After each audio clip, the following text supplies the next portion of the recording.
Guys गिबियावनो नोंथांमोनखौ आंनि चेनेलसिम गासैखौबो बर' हाबग्रोनाय थाबाय। स' गाइस आं दिनै नोंथांमोननिसिम मोनसे गोदान बर' मिउजिक भिडिअ'नि आपडेट लानानै फैलायबाय।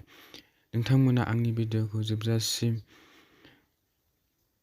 नायलाङो, नोंथांमोना आंनि भिडिअ'खौ स्किप खालामालासिनो जोबजासिम नायलाङो, बिथांमोना बे एलबामखौ रिलिज खालामबाय।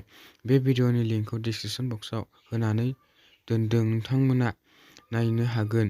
भिडिअ'खौ नायखांबायबा माबायदि मोनदों कमेन्ट खालाम आरो बेफोरबायदि भिडिअ'खौ नायनो मोजां मोनोब्ला आंनि चेनेलखौबो साबस्क्राइब खालामना लानो हागोन, मानोना आं बेबायदिनो बर' फिल्म आरो बर' मिउजिक भिडिअ'नि सोमोन्दै निउस लानानै फैयो।